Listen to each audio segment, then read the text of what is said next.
사실 숙박업이라는 게 정말로 안전한 사업 중에 하나란 말이에요. 망하기가 정말로 어려운 사업이랄까? 그런데 내가 어떤 성향을 가지고 있냐에 따라서 어떤 숙박업에 들어가느냐는 분명히 달라질 거란 말이에요.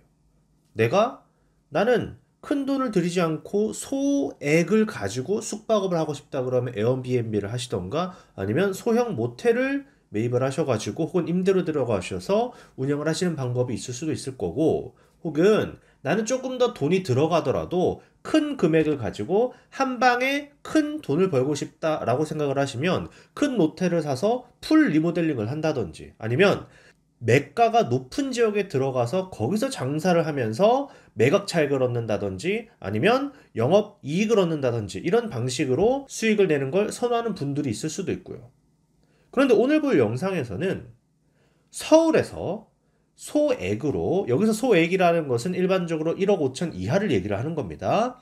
소형 모텔을 사서 과연 어떻게 안정적으로 운영을 할 수가 있을까? 그리고 또 어떻게 내가 현금 흐름을 창출할 수가 있을까에 대한 해답이 되지 않을까 합니다. 비포와 애프터 영상이 있는데요. 한번 같이 보고 나서 말씀을 나눠보시죠. 네, 앞에 보이는 이 모텔인데요. 딱 봐도 되게 오래돼 보이죠? 사실 이 모텔은 객실 수도 10개 초반인데다가 이미 폐업한 모텔입니다. 그러니까 영업 허가도 남아있지가 않고 오래되어서 건물주가 임대로 내놓은 건데요. 계단도 보시면 이미 세월의 흔적이 보이죠. 이렇게. 이거를 지금 철거를 진행하고 있는 중입니다. 부분적으로는 조금 리모델링이 되어 있는 상황이죠. 객실 안으로 들어가 볼게요. 객실 크기가 딱 봐도 상당히 작습니다. 그리고 화장실도 지금 보시면 화장실도 정말 작죠. 그러면 저는 이거를 딱 봤을 때에 이 모텔은 이런 식으로 바꿔서 영업을 해야 되겠다라는 게 딱 떠올랐거든요. 그런데 지금 이 모텔에 이렇게 공사를 하고 계시는 사장님도 이걸 어떻게 해야 될지 고민을 하시다가 저에게 연락을 주셨습니다. 여기가 복도고요. 그나마 이게 지금 어느 정도 페인트 칠도 새로 되어 있고 하니까 깔끔해진 거예요. 지금 이렇게 도배지들 다 뜯어놓은 게 보이죠? 실내 크기들이 조금씩은 다 다른데 거의 다가 이 정도만한 사이즈라고 보면 돼요. 방 크기 다 비슷하죠? 화장실이고요. 여기까지가 이제 방의 끝입니다. 이곳이 끝방이에요. 뷰는 이렇습니다. 여기를 한번 잘 봐주세요, 여러분. 예전보다 공사 기간이 조금 더 늘어졌어요. 원래는 한 달 안에 끝내는 걸로 생각을 하셨었는데 생각보다 조금 더 걸렸습니다. 완전히 달라졌죠? 이곳이 부분적으로 타일을 붙였던 곳이었는데 세탁실로 바뀌었습니다. 지금 공사를 거의 다 마무리하시고 있는 중인데 오픈도 하기 전인데 벌써 달방이 들어왔는데요. 그 달방이 90만원인가 100만원짜리로 한 달 안에 들어왔다고 해요. 그러니까 한 달짜리 달방이 90만원, 100만원에 이미 들어온 거죠. 정식으로 오픈을 하기 전에요. 복도는 이런 식으로 바뀌었습니다. 실내입니다. 화장실이고요. 아까 전에 말씀드렸던 그 방 크기에서 할 수 있는 최적의 배치인 것 같아요. 왜 그러면 여기가 엄청 고급스러운 인테리어를 하지 않았나? 그거는 뭐 일단 상권 때문이죠.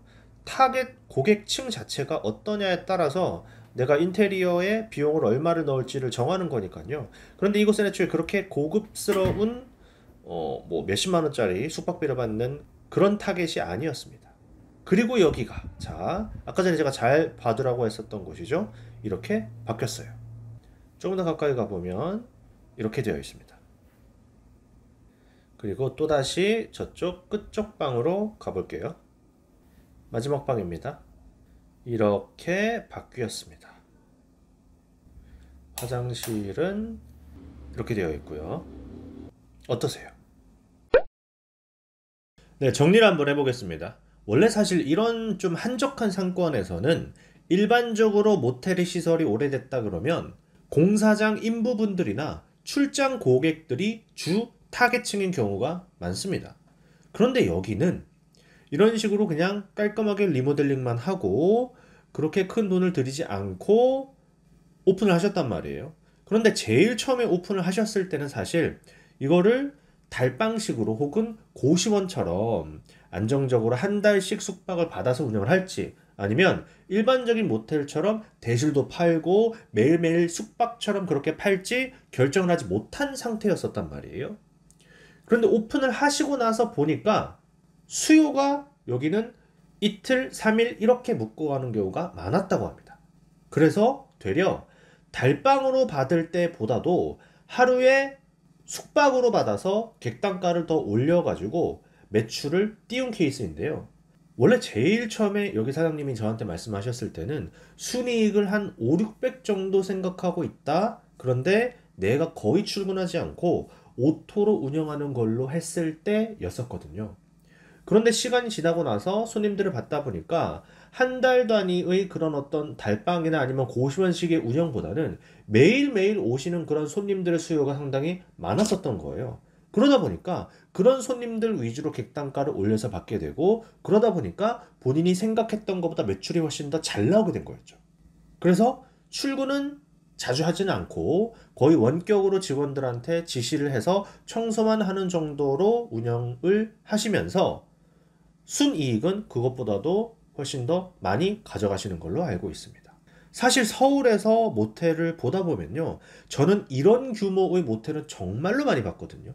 객실수 10개 초반의 그런 모텔들 오래되었고, 그러면 이런 곳들은 상대적으로 조금 싼 금액으로 들어가서 혹은 임대로 들어가서 내가 장사하면서 현금 흐름을 만들고 또 나중에는 권리금까지 받아가지고 엑시트하는 그런 구조의 수익 사업이 될 수도 있는 거예요. 그리고 또 하나 더 넘어가면 저는 이런 경우 혹은 이런 소규모 형태의 모텔은 수도권에서도 많이 봤고 또 경매에서도 많이 봤거든요. 지금 나와 있는 경매 매물에서도 이런 정도 규모의 모텔들이 있습니다. 그래서 영상을 보시는 분들은 과연 내가 어떤 숙박업을 할지는 본인의 판단이겠지만 소액으로 소형의 숙박업을 내가 하고 싶다. 그리고 혹은 내가 조금 더 큰 거를 하기 전에 그 사이에 일종의 건너가는 다리로서 작은 모텔부터 경험을 하고 싶다. 그러면 이런 걸로 시작을 하시는 것도 상당히 괜찮다고 생각을 하고 있습니다.